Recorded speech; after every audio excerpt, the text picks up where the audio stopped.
I didn't want to do it, but it's time. I gotta rant about Marvel Rivals' most toxic players. What is it about this game's player base and ranked that just turns so many people off from playing the game with the team? To make so many people think that they are the best, the most important person on every team? I don't understand. I've never played a competitive game where somebody who's doing very poorly will refuse to try to improve where they can see that they're failing at and when they have suggestions from their teammates. That is beyond me. Like if you're 1 in 11 on a DPS like Spider-Man or Wolverine or somebody who's very valuable, why would you refuse to switch when you know that if you don't, you're gonna lose the game? That is only part of it though. There are also so many players that will only listen to what the best of the players think.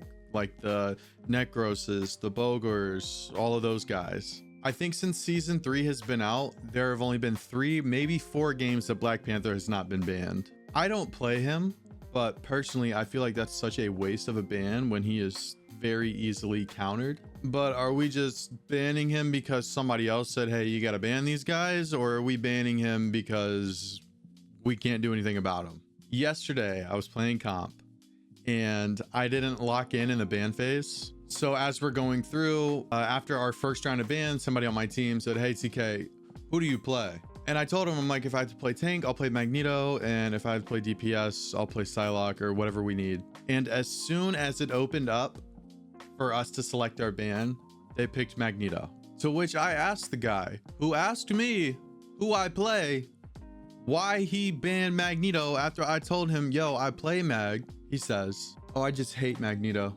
What does that do for the team? You know what I mean? What does that do for the team? But that is literally just one occurrence of something dumb happening in the ban phase. Another game, somebody says, hey, I play Wolverine. Okay, that's fine. Play Wolverine. There's a good chance he's gonna get banned. He ends up getting banned. All right, I'm throwing. That's it. I'm not playing. What does that do for you, your elo, your ego, and your gaming experience? I just don't understand it. Again, these are such small occurrences that are just on a personal level, but I can guarantee that there are a ton of you out there that can relate to stupid things like this happening. I completely understand. Okay, you want to play Black Widow, do your thing. Nobody's gonna give you crap about that. But if you're gonna throw because you didn't get the pick you want, or the person you wanted to play got banned because they're a very valuable character, where's the fun in that? Personally, I'm playing the game because 1, I enjoy the game, I enjoy improving in the game every day, and I want to see that rank go up. And I like the little things that you get on a banner with this season. And none of those 3 things will happen if you have people who are throwing before the game even starts, during the ban phase, during the intro, whatever you want to call it. That brings us to the teammates who are gonna trash other teammates during the game. If you have a DPS who is going 0-2, say domination, they're 0-2 to start the game out, you guys lose the first round. Does it make sense to just trash on them for the rest of the game and not offer suggestions, not offer ways to improve, anything like that? Situation yesterday, playing domination, and that exact same thing happened to me. Started out, was playing Psylocke, went 0-2. First round, we couldn't do anything. They were playing so close to each other. So I went ahead and apologized to the team. I said, yo, I know that round was on me. We're gonna make some spots for the second round. And I ended up telling one of my teammates, I said, hey, they're playing super grouped up. Take DPS from me, play Moon Knight. I'll play tank or fill whatever we need. Done. Good. Beautiful. Situation taken care of. And that completely changed the game for us. But then I also yesterday had a Jeffrey the Shark, who was trying to DPS, even though those days are long over. And he's talking about how bad the tanks are, while we have essentially 1 healer or 1.5 healers. Sir, you are a part of the problem. As a heavy tank player, I love supports. Supports make my life so much easier. I can do what I need to do when I have decent supports.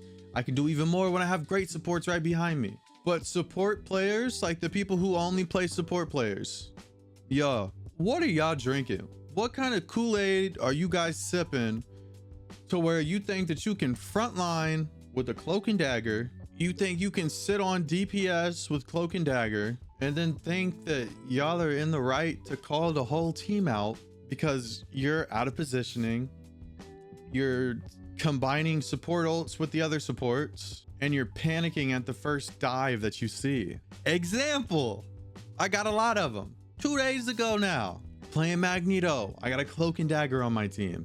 Cloak and Dagger ults. I'm like, okay, perfect. I'm here. I'm paying attention. As soon as they get that third one out, I'm gonna throw the bubble on them. They go beyond where I can bubble them. So they're now way too far for Magneto to throw a bubble on them. Their Magneto with his ult just Kobe's it down lane, smacks them with it, and then they're gonna say to me, hey Mag, thanks for the bubble. Like, do you think I have unlimited range? I wish I did. If I did, there wouldn't be a single Cloak and Dagger that ever got limbed in their ult, I promise. The egos and the expectations for some of these people who don't communicate, don't ping, don't position themselves with the team are unbelievable. They're unbelievable. I love this game. A lot of my homies love this game, but the players are really trying to rip it apart from the inside out. If you're playing Hella and you go 2-7 and your supporter says, hey, would you mind swapping me so that I can see if I can change the momentum? You can't get mad at them for offering a suggestion. If anything, be a little upset with yourself because you went 2-7 and you let yourself go 2-7 before you realize you needed to swap. Everybody's on the game, trying to get better, trying to have fun, and trying to see how high they can go in comp. But all the little Jonathans and Jimmys and Jeremys and Jeromes, all y'all are making it so difficult for people to climb and have fun and experience the ranked grind. So if you have somebody on your team that offers any kind of criticism for you, hey, would you mind swapping to this person? Or can I swap roles with you?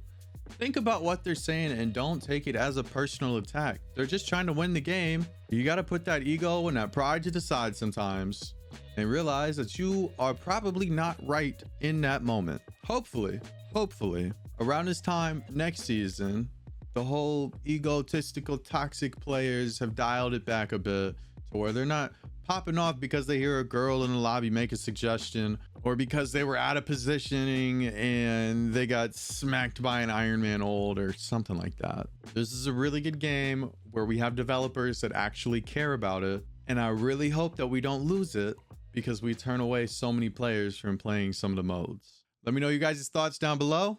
That is the end of this video. I hope you guys all enjoyed it, and I hope to see all of you beautiful individuals on the next one. Peace.